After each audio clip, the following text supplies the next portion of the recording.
So I got Bass Fishing Hall of Famer Steve Bowman with me this week as we look back on the amazing life of the one and only Ray Scott. This week on...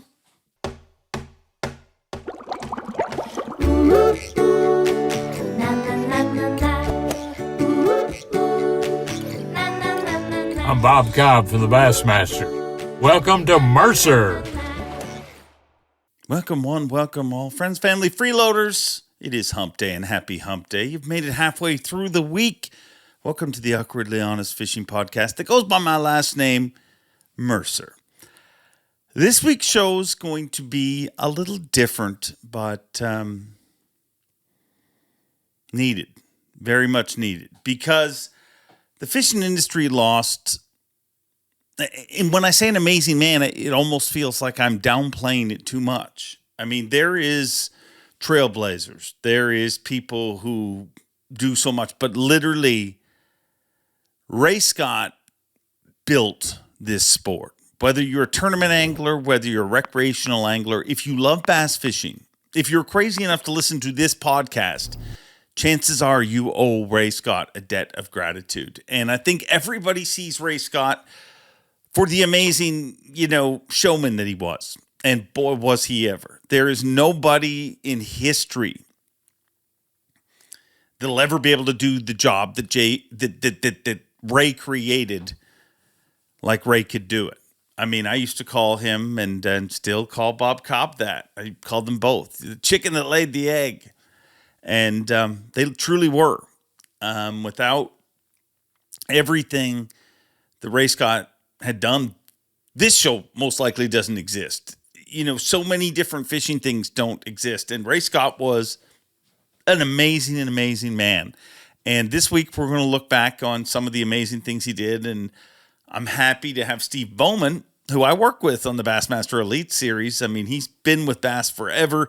He's been at 35 Classics or something like that. If you want to realize what a big shot Bowman is actually, back in the day, one of the things Ray did to get the media to make sure they covered it is he allowed them to compete in the Classic. The day before, on the pre-fish day, they'd actually try to catch a big fish. How weird does that sound? Could you imagine telling an angler of today, hey, let me catch that 5. I want to win the media tournament.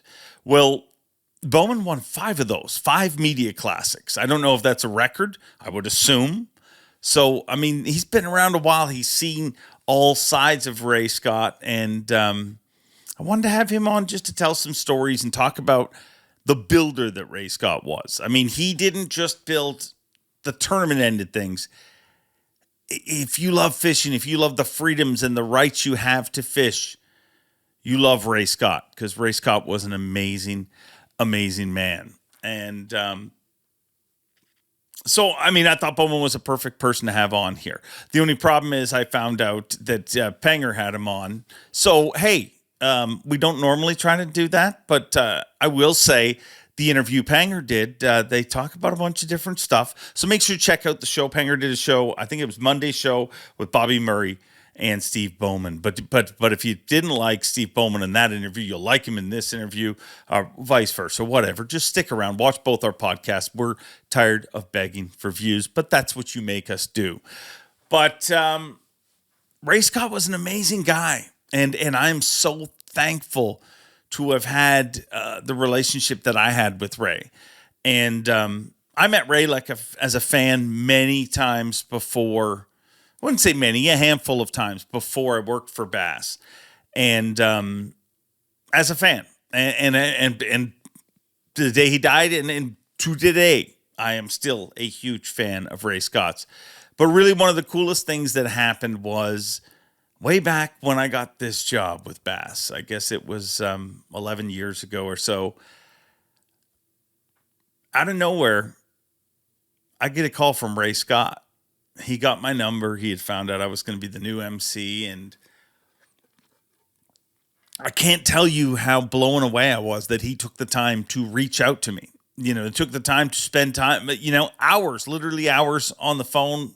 I went and visited with him at his house once or twice, a few times, I believe, and obviously spent time with him at events when he was at events. But he went out of his way to help me. a guy from another country that he didn't even know, but he just had that much respect for the job that I was lucky enough to have, that he went out of his way to help me and shared many kind words and advice, and made me look at things different than probably I did. But I thanked Ray for that many times, and I will never stop thanking Ray, because that's the amazing thing about Ray, is everybody sees the upfront stuff and the amazing stuff that he's done on that end of things. But honestly, the amazing thing about Ray is what he did that nobody knows about. Like nobody knew about those phone calls. Nobody knew about the time we spent together. And he did that for a lot of other people. So many different opportunities. I mean, Ray was a trailblazer. I mean, and again, it doesn't even seem like it is strong enough. But what amazed me about Ray is the little things. I mean, reaching out to me before I'd even started the job. After that classic, and I just pulled this off my wall. This hangs on my wall always. He sent me this picture. And I had Ray up on the stage at the classic, and he went out of his way to send me a picture of us on the stage and wrote some really kind words on it that I'll save for myself, because I don't believe that everything should be talked about, but basically words of encouragement. And I can't thank him enough for that. And the only way I tried to thank him is every single time I've taken the classic stage, I've literally made sure to mention Ray Scott. He's the chicken that laid the egg, and that's not going to stop. I'm not going to stop mentioning him. I'm not going to stop promoting him, because without Ray Scott, there's none of us in the positions we're in. And sadly, I didn't get to see Ray the last number of years. Ray was in some rough health and wasn't at public events, and wasn't seeing too many people. So I didn't get to see him, and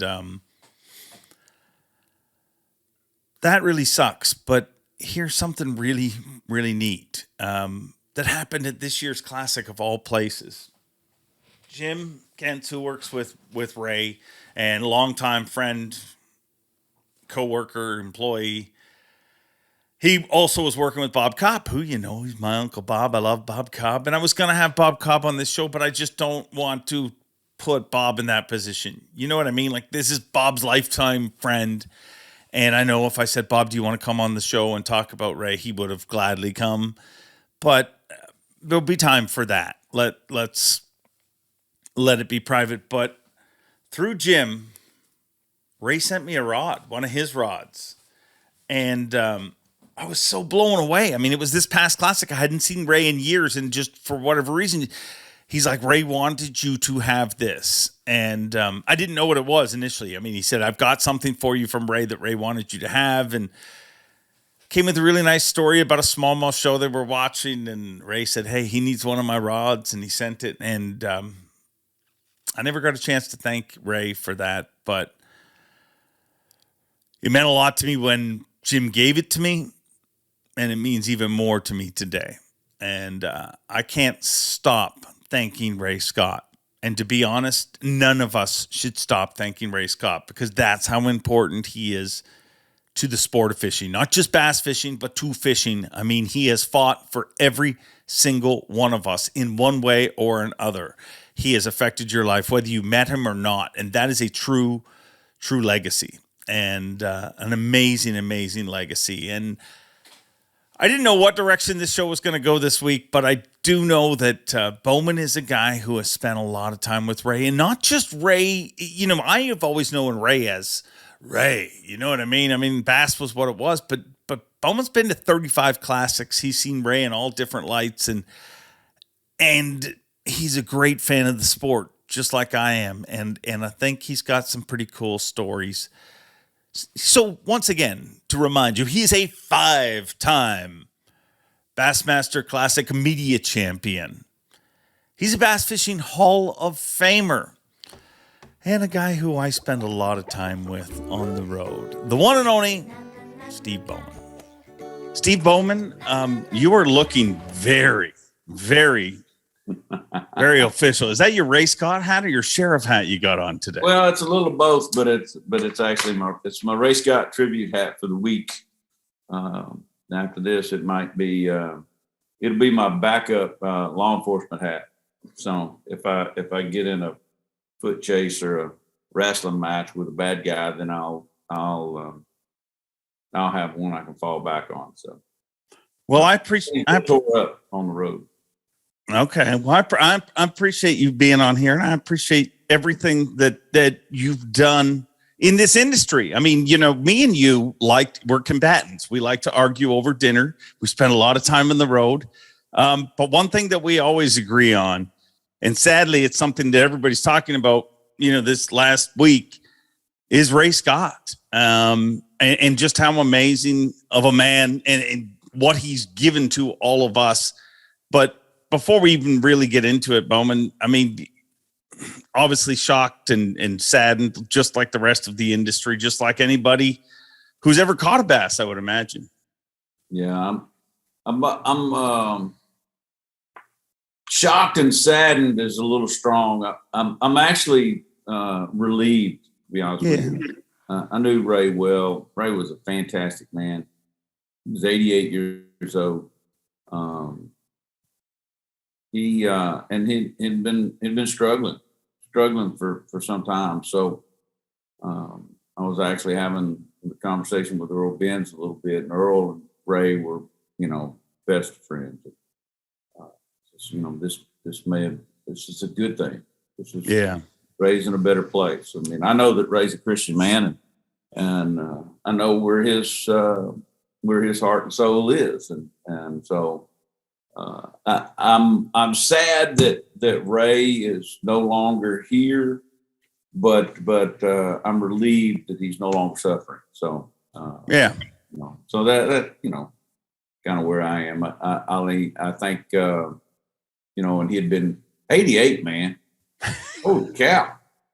Come on. I mean, he's had a full life and did so many amazing things and such an amazing character of a person that, I'm just glad it happened at a time when we can reflect on Ray Scott and we can honor him. And we're going to, and part of that for me is honoring him with the Ray Scott look, which is the white cowboy hat.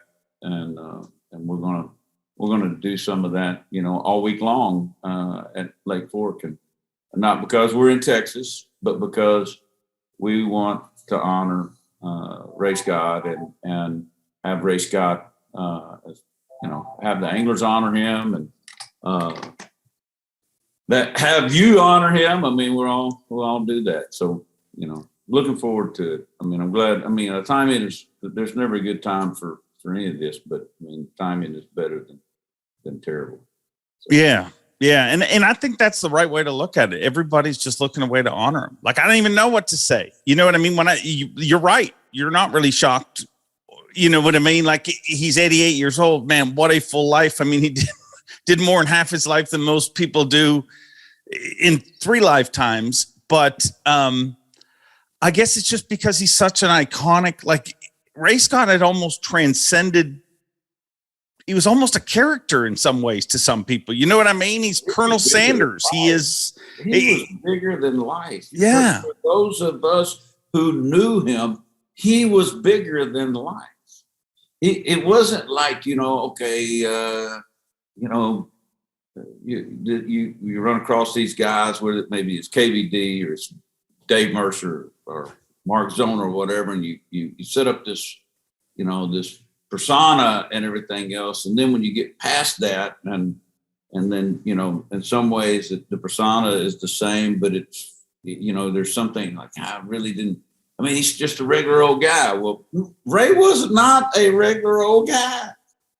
He was what you saw and more of it, even more, the closer you got to him, it was more of it. And that was just, that's a unique quality in a human being. You know, I mean, he didn't guard a lot of things and kind of tell you what he thought. And he could be mean and he could be an ass and he could be the most loving person and he can make you cry, emotional, you know, just tear jerking with him, or cry because he was, like I said, not nice, but he was nice. I mean, you know, he did everything for a reason. And you and I had this conversation yesterday, and one of the things that a lot of people don't know is we share a lot of meals together. We break bread together a lot. When we're on the road, and you know, and that means that we argue a lot. And, you know, this is something that we've not argued much about. Is our reverence for, you know, Ray Scott and you know, but Ray, part of the deal is if you're going to be successful in this world, but especially in a fishing world, that if you look at the vast frontier, I mean, you know, Matt Dillon might have been a good guy, but he pissed people off, right? You know, Ray Scott was forging new and great things, and he made people angry at times. He didn't. He just make people mad. We make people mad. You make me mad, I make you mad. I guess is the overall arching point of that. But the reality of it is that you can't do great things without making somebody mad. Yeah. And so we got a lot of that from Ray, and Ray was not afraid to make you mad. He was not afraid to make you angry if it was for the right reasons. And you know, you have to really, if you really reflect on that, that's a very powerful thing. For, you know, you can't go through life wanting to make everybody happy. Ray wanted to make the right people happy and the right people mad, and he got the mix. And there's a quality in that I think is lost on a lot of people today. So, well, and I would also say, like, modern day terms, if you listen to a business talk show, they would talk about Ray Scott like he's a disruptor. I mean, he disrupts, but in a good way. I mean, he disrupted people that didn't want you to fish. He disrupted people that didn't want catch and release. He disrupted people that didn't want tournaments to be a thing. I mean, he was to be a starch. Those debates don't come from just not having troubles. Those debates come from caring and being passionate enough about your sport. Well, let me am I right? Tell you a few things about Ray. Ray had a vision. Ray was the most incredible visionary in that form that we've known. Yeah. You know, guys like him, Ray, Jerry McInnes and Forrest Wood, they just don't make them anymore, right? And they all had visions that were boom. I mean, and they were dream big. Boy, you're talking about dream big. That was Ray Scott. That was the epitome of Ray Scott. But Ray's dream big and epitome, he understood how to get there. And you know, part of that deal is, you know, he's like addressing the crowds. He's making them feel great. He's doing all the things, but then he's not going to let anglers mess up the deal. Once we get there, you can be who you want to be. And there's a couple of cases in point. Anybody that read, I forget the book that on Rick Clunn and Randy Moser. What was that book? I almost called the wrong guy. But anyway, I mean, you know, and it talks about Ray Scott pulling Randy aside. Yeah. So I'm not going to wear those shorts on my stage, son. You know, he would wear the Hawaiian shorts and everything else. And he'd point, this is not what we're about. You're not. You know, meanwhile, he's up there jacking around and having fun and everything else. But then behind the scenes, like, you're not going to wear those clothes on my stage, son. And that was more than once. He wanted everybody to kind of toe the line, and we're gonna we're changing the look of what people think of fishermen. We're changing the tone of what people think of good old boys and rednecks, and we're going to drag this sport out of the damn mud and into a wonderful light. And and he did that all the time. He espoused those things. I mean, you know what a lot of people don't realize, and this is in the 90s, I think. Yeah, it was 90s. I'm not going to mention Angler, but they actually at the Classic. He was a very good friend of mine. They actually at the Classic, Ray Scott made him show him his marriage license. I've heard. I'm not this sure, but I've heard that like you needed to be married to stay. Yeah, like you couldn't stay with your girlfriend. I'm not paying for your hotel room, so you can have a week at the Classic with your girlfriend. Of course, he's trying to win the Classic. You know, it's not like he's having parties and everything. And so they literally got married like a week before the Classic and had to bring their marriage license to the Classic for her to stay in and that was Ray Scott. I mean, you know, he's like, we're not, this ain't no shenanigans going on around here. We're going to do this stuff. You know, we're doing the right things the right way. And it was a different time. It would have been, Ray Scott would have a very difficult time these days. You know, yeah, I think a lot of people, I mean, from Ray's generation, really, I mean, just talk to anybody. We all do. I'm saying, I'm an old soul, so I understand Ray, you know, and I'm like, hey, dude, you can't be shacking up on company time. You know, that's all there is to it. So it's wild, like some of the rules and things you hear back then. But was that all just because he was trying to create these heroes and he needed to, you know what I mean? They needed to be all in to understand. Like if you didn't understand the dream, you can't be part of it, I would assume. I think there was some of that. I mean, I think that he understood that, you know, he had to create personas, not only in himself, but in his anglers, you know, and he did that with, you know, Roland Martin and Bill Dance and you know, Larry Nixon and Rick Clunn and, you know, those guys that really they toted the water, man. And I'll be honest with you, some of those guys, and you know, they didn't always see eye to eye with Ray. They had a love-hate relationship with Ray because Ray wanted to be the guy, you know. And so when you started becoming the guy, Ray didn't want you to infringe on his being the guy. So, I mean, and when he, you know, it's kind of like back in the old days when I worked in newspapers, so, you know, you don't mess with the guy that buys ink by the barrel, right? You don't mess with the guy with the mic in his hand in front of the A team and the B team because Ray Scott has already whipped them up and they're all his buddies. So you got to be friends with Ray when you walk up on the stage. But there was times when they were at odds with each other, and but it was all for the right reasons and the right things, you know. But it was a fun time. Yeah, I hear a lot of tributes this week, and I hear a lot of people talking about the amazing showman he was and all these different things he did. But I mean, really, that's literally, if you look at what he's done, what he did in his life. That's just a cherry on top. Really, the showman Ray that you saw in an arena and everything, that's a few days a year. I mean, do you think that bass fishing, because it's easy, I think people fall under that trap that, oh, yeah, this sport was going to be this sport. Ray just happened to be the guy. There would have been another guy if it wasn't for Ray.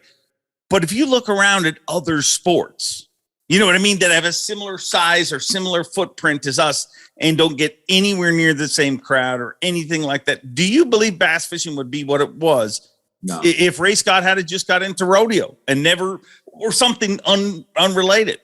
No chance. I mean, you know, you can do all that mouthing around that crap all you want. Truth of the matter is the reality of it is we wouldn't be anywhere near where we are in the sport of bass fishing without Ray Scott. Truth of the matter is, you want to take it a step further, you couldn't be the trout fisherman you are today, or the cat fisherman, or the brim fisherman, or the crappie fisherman you are today without Ray Scott. He's made that big of an impact on the fishing industry, period. Now, what he did is he revealed this incredible competitive fire and passion and a game to play around that competitive fire and passion that stuff's always been there. Yeah. But the parts that wouldn't was the integrity, the reliability, the idea that fishing is more than luck, the passing on of the personas that make this sport, the bringing out the personality of a Bill Dance or even a Rick Clunn, bringing out the personalities of all these guys. That was Ray Scott. I mean, that doesn't come. I mean, you can't name anybody that can do that kind of thing but truthfully, yeah, we would have tournaments. Yeah. I'm gonna tell you a short story. When I got out of college, I've always been one of these guys wanted to do the craziest shit anyway, and I've done it. So my first job out of college, I was a private investigator. And some of my first cases, and we had polygraph exams as my polygraph in my private eye business, which I was a very young underling in. But a guy got killed at a bass tournament for cheating. So they started polygraphing all these guys. Now, this wasn't a B.A.S.S tournament. This was a weekend tournament. Yeah. Okay. That kind of thing would still be going on today if Ray and Harold Sharp hadn't shown everybody, this is how we are going to do this, and this is why, and toe everybody in line. I mean, I just believe that he brought so much. I mean, he whipped the hardest men in the country in shape. I mean, seriously, those are the hard. You look at Basil Bacon and oh yeah, and I mean, these are real men. I mean, there's no bullshit right there. I mean, it's like, hey, and they all today, Bobby Murray, the Murray brothers, Larry Nixon is country as it gets, but tough as nails. George Cochran, all those guys, you normally put that kind of people in a group, then you have the Confederate Army, or you have, today's MMA. But Ray Scott did that, and he made a sport that created $1 billion industry with very, somebody had to control all that. Yeah. As angler relations, it's impossible.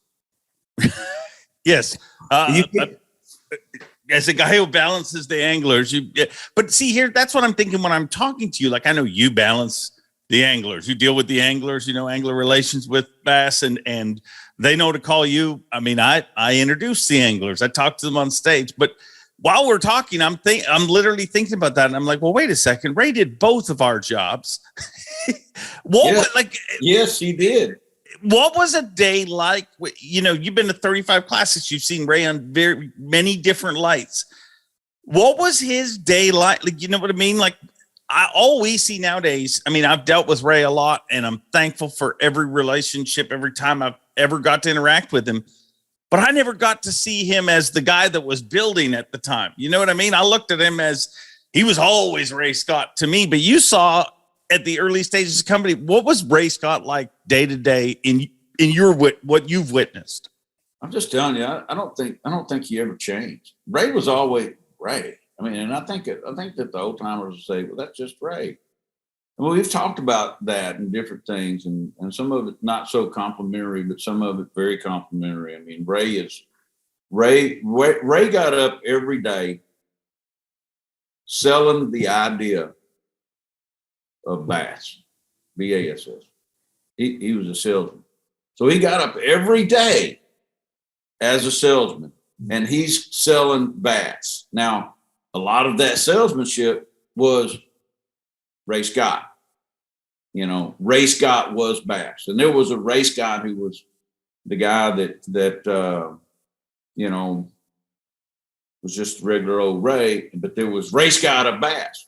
99% of the time, he was Ray Scott of B.A.S.S. So he played that part. I mean, he woke up every morning, every day, and you saw him in the hallway in the morning in the hotel room. He was Ray Scott B.A.S.S. And I mean, 100%. Now, what he did when he closed the door, you know, I don't know if he threw his cowboy hat off and did a big or whatever, but he was always 100% on. I mean, I've never seen him not on. Never. I mean, and it might just be me and him and one other person and he's on. I mean, he's just like, because he was constantly selling, you know. I mean,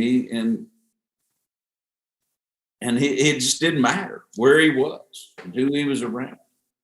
He was trying to figure out, I'm going to tell you, he was trying to figure out how, if it wasn't for B.A.S.S., if he wasn't thinking for B.A.S.S., he was trying to figure out, how am I going to get $5 out of Dave Mercer today? and it was a game to him. It was a game. It wasn't anything other. He didn't have a lot of greed or meanness, that kind of thing. I mean, he did make it well, but it was some parts. It was a game for him, and he would. I'm not going to even get into some of those things, but I mean, it would be like he would just see how far he could go.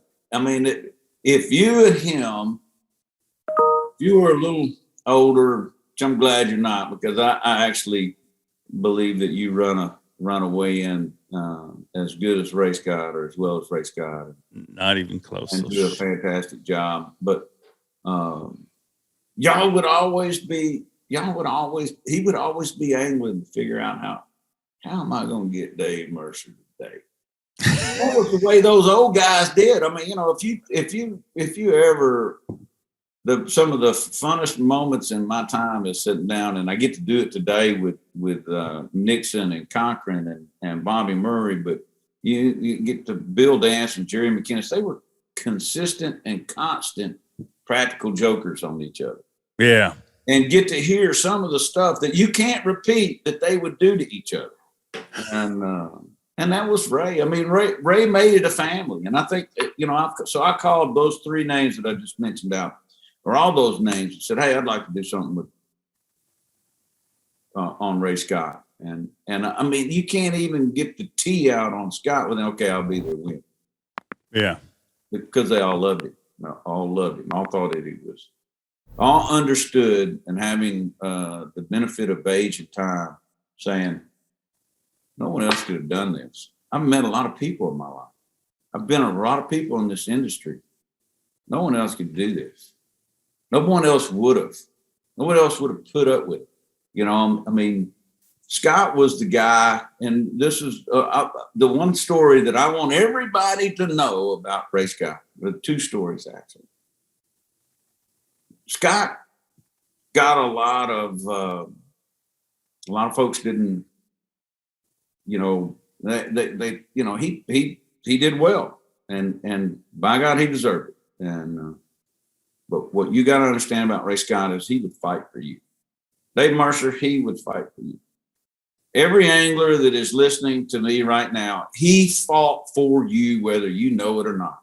He fought for you in the glorious ways. He fought dirty for you. He fought clean for you. He fought for you. And, you know, and examples of that, you know, the catch and release mentality that we have now. That wasn't always the case.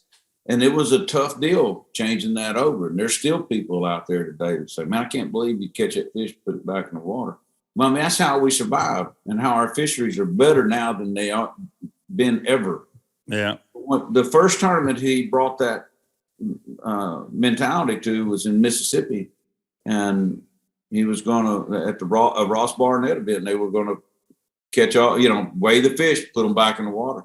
Well, the state did not want them back in the water. They thought that they might disease or whatever, put diseases back in the water. So they were like, no, this is, tried and true. We'll do whatever you need to do. We're going to put these fish back in the water. And some of these boys from the state showed up with their filet knives and everything else. They're going to have them a good old boy fish fry. And Ray Scott, baseball bat in hand, standing there, boom, boom, boom. These fish are going back in the water, boys. And that was the ugly side of the catch and release deal. Yeah. And then the other part of that is a few years later, when a lot of people don't realize how much work that Ray was a showman. Ray was this bigger than life character, but he built a magazine. It's still the world's largest outdoor magazine. He built a tournament circuit that has had challenges from all over and is still the best and still the standard that no one can reach. But within all that, he also built a conservation arm. We have Gene Gillian, and we fight these battles every day that the average bass angler doesn't give a damn about. But Ray Scott filed 270 something lawsuits in one day for clean air in this country, or clean water, excuse me. He did that. Now, how many lawsuits have you filed? Somebody hurt your feelings, you're gonna file a lawsuit. Whatever, someone runs over your toes, stomps your baby chicken, you're gonna file a lawsuit. But Ray Scott filed all those on your behalf, not his behalf. And B.A.S.S. was born out of all those things. But the one thing that we don't ever talk about is all those lawsuits. But he was like, you're poisoning our water, where our fish live, where we want to enjoy a day of fishing. You're poisoning it. So we're filing a lawsuit against you. We're going to fight you. And nobody gives him the credit for those things because he had this other personality. Or standing on the bank with a baseball bat saying, we're going to release these fish. We're going to protect this resource. Him and Harold Sharp, and really Harold Sharp, putting together a boat convoy to ride around the state house in Tennessee because they're killing grass. I mean, they did some great, amazing things that brought a lot of attention to the sport that we're in. And, it's a lot more fun to see him riding an elephant. But the truth of the matter is, Ray Scott would whip your ass with a baseball bat, or he would file a damn lawsuit against you. And that's what we needed. And, it's just not out there. It's just not out. I mean, we lost an amazing man. I don't know why I giggled there, but in my mind, I'm just envisioning two dudes at a weigh-in being like, is that guy down there in the elephant? Isn't that the dude that whooped your ass last night? Yeah. And then the guy that his elephant stomped on your baby chicken. And I agree with you. He's done so much for this. We're just scratching the surface on it. So much more. That's just the highlight, And you travel around the world and you wonder why carp's a big deal in Europe and why some of these species are a big deal. And it's because there was no Ray Scott, and not just Ray, but you know what I mean? There's been forefathers that fought for freedoms that we have in North America, because we have in Canada and in the United States, obviously. But that's because of people like Ray. You know what I mean? The ability to, when you bring people from Great Britain over here fishing and you start showing them all the lakes and all the opportunities that you can just launch here, they look at you like you're nuts. Like you need to literally rent a square of land out to go fishing or hunting, in Great Britain and a lot of Europe, because there was no Ray Scott out there protecting it. Right. And we'd have no comprehension of those things. And then to know that Scott made sure there was bass in Italy, made sure there was bass in Spain, made sure that Jerry Eusta of Zimbabwe would come over here and kick everybody. But I mean, think about that. Think about the B.A.S.S nation, federation, however you want to characterize it. The Brian Kirchels and everything else. I mean, he understood that the dream was for everybody, not just Bill Dance and Roland Martin and Jimmy Houston. The dream was for everybody, and he was willing to fight for it. And that's the coolest thing about it all, is that, hey, I'm not just here to run these tournaments and everything. I'm here for little Wes Logan, who is going to be born one day and win here on Neely Henry, where one of the lawsuits was filed.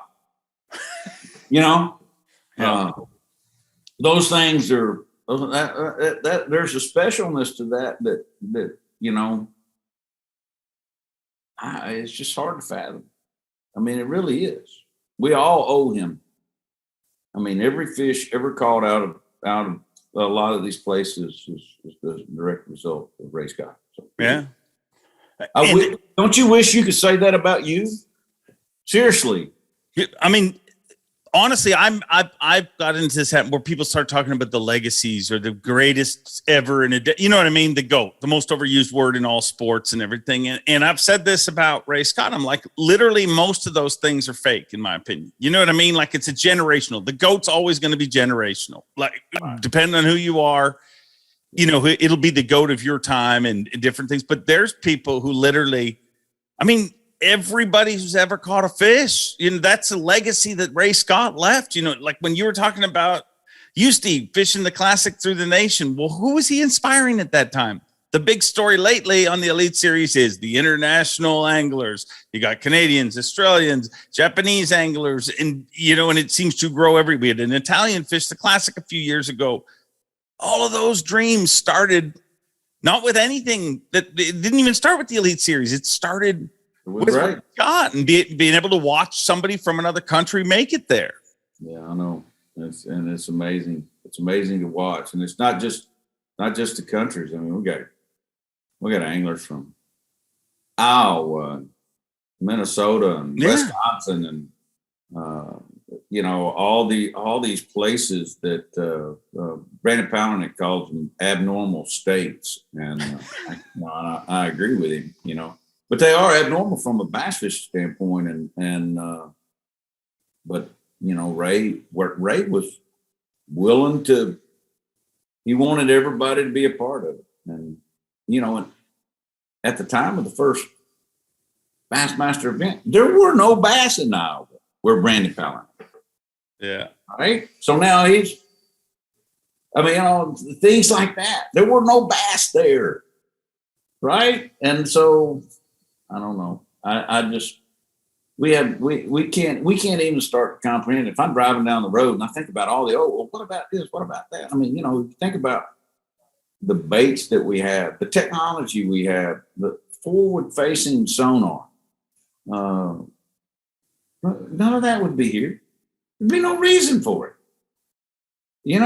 because there wouldn't be this massive group of people behind them saying, I want to do this. And I mean, everybody loves to fish. I mean, the Bible is full of fishermen. It's been a long time, but I mean, it would be for another reason.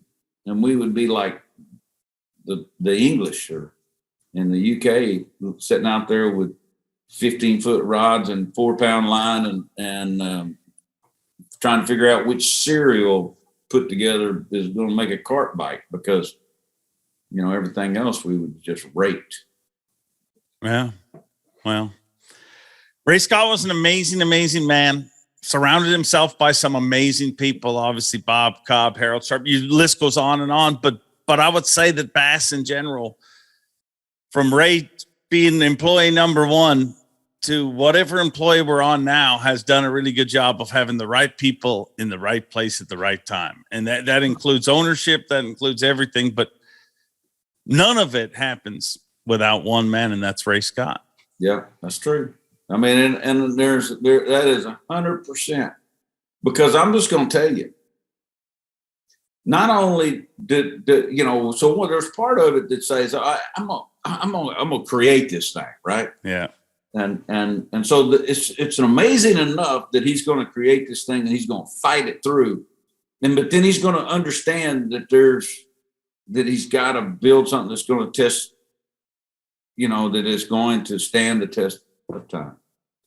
Because he did that as well. Because I'm just going to tell you, there's been plenty of people that have tried to screw this thing up. There have been plenty of people who are willing to make the mistakes, are willing to screw it up because their ego or whatever. But what Ray Scott did is built to stand the test of time. So, his ego was big enough to where it doesn't matter what you want, you can't beat that, because it's going to make sure that it's still there. And it has. We've seen that in the last 3 or 4 or 5 years. Yeah. You're not going to tear it down. Yeah. I mean, all the things that, you think back at big events for us in the Elite Series, that a few years ago when we kicked it off on the St. Johns River. But I've always said, like, all of that you see there's a bunch of anglers working hard, a bunch of staff working hard, but all of it is literally still the same dream. It's the same story. It's the same dream. It's the same opportunity. It's just a different generation. The boats might be faster. The electronics might be more advanced, but it's the same dream. You want to hold the trophy that you grew up dreaming of, sitting on a couch, looking at a television or reading it in a magazine. It's what Ray did that made that trophy so valuable today, if you ask me. Yeah. Well, I mean, and the dream is not necessarily trophies. The foundation of that dream is just being able to fish. Yeah. And fish and fish and make a living at it. Not be the uber rich. That the foundation of it is just, man, I just want to be fishing. I'm under this car changing the transmission, and I'm looking out and seeing a guy driving down the road with his boat. Man, I'd rather be doing that. And that dream came alive because there's a lot more people that are able to do that than ever say, I want to make the classic or win the classic or win an elite event. It's just the idea that, you know what? I can be happy and making a living. Rick Clunn is a prime example of that. I mean, he could have been a very rich man in the computer world and the oil world, but he wanted to fish. And he had to go to, and fight the battles. But now he's comfortable. His family's comfortable. And he did that from the front of a boat. It's pretty crazy. That was not possible. When I was in high school and college, and I told my family that I wanted to be involved and I wanted to hunt and fish for a living. It was like, I want to be a clown trash collector.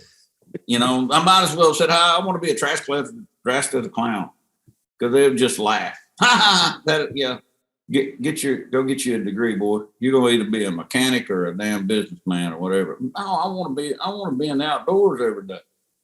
And so Ray Scott made that possible for me as well. And it's for so many of us. I mean, I want to be in the outdoors. I hate being in this office right now. The only reason I'm here is for you, Dave Mercer. Well, I appreciate you. I appreciate you coming into that office for me.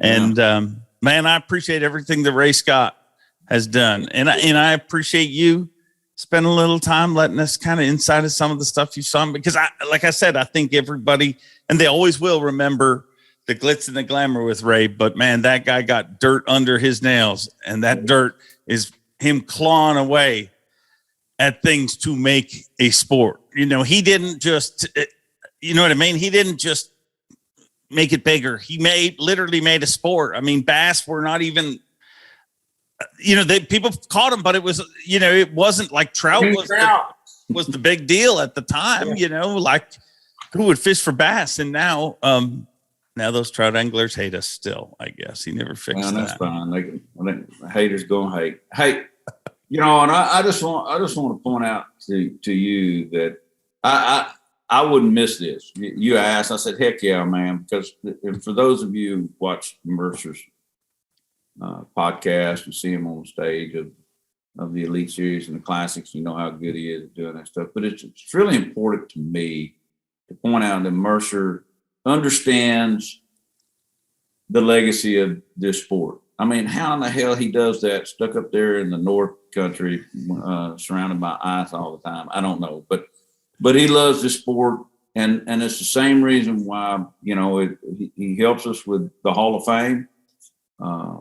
It's because it's important for you to know some of these stories about Ray Scott, about Roland Martin, about Don Butler, about Ray Breckenridge, about Bill. I've got a 50-gallon barrel full of them, and it's our legacy, and it's important for us to draw on that. And really, if anything, the saddest part about Ray Scott's passing is that is such a pillar of our sport that he is now gone. And we've been losing guys, Forrest Wood, Jerry McInnes, and so forth the last few years. And but we can't forget. We should never forget. And Mercer does that with the Hall of Fame and helps them in an amazing way.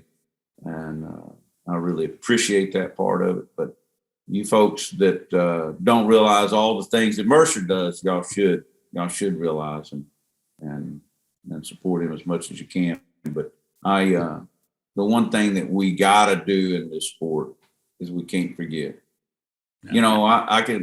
I can go with a fisherman, any one of y'all, and we'll go out to your lake or your river or whatever, and you're going to say, yeah, I caught a 5-pounder off that stump. But y'all's memory is selective. Don't forget the other catches. Don't forget the other people. Don't forget the steps that were put in place for you to go catch that 5-pounder off that stump. So that's my preaching for the day there, Mercer.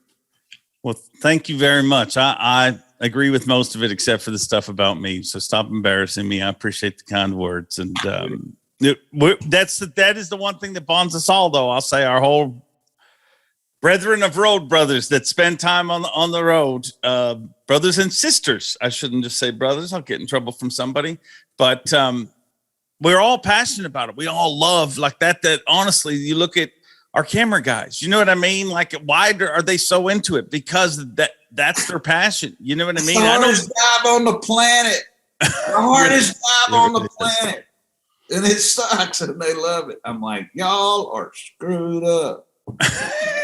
Well, thank God screwed up people can find other screwed up people. And Ray Scott brought us all together. So I'm thankful. Well, I hope everybody will tune into the Lake Fork Show, because this hat right here will be on Mercer's head during the weigh-in and tribute to Ray Scott. And we'll have others out there with the tribute. Just look for that. Look for the tributes this week. All right. Going to be a big week, big tributes, and big bass, because we're heading to Lake Fork. And thanks, Bowman. I'm not good at ending these, so bye. All right. We'll see you later. Thank you very much, Steve Bowman. 5-time Bassmaster Classic media champion, Steve Bowman. Also a Bass Fishing Hall of Famer. And I hope you enjoyed some of those stories about Ray Scott. An amazing, amazing man. And those are just like literally this much. Like not even this much. For those of you listening to the audio version, I am showing a very small amount with my fingers. And I am looking through my eye to show how small that amount is. That's how much of Ray Scott's life and his accomplishments we showed here this week. But it's our small, simple way of just simply honoring an amazing man that did so much for so many that he never even got a chance to meet and never will get a chance to meet. So thank you, Ray. Our thoughts and prayers are with his entire family, and we'll never stop being thankful for you. I'm off to Lake Fork for this week's event. hope to see you guys there, where we'll have a bunch of race car tributes and have an incredible tournament. And like I said, this one's a little different, but needed. Enjoy Bean. Have a great week. And as we always do, Uncle Bob, take it away. Thanks for watching. Please like, comment, and subscribe, because Bob Cobb of the Bassmasters told you to. You hear?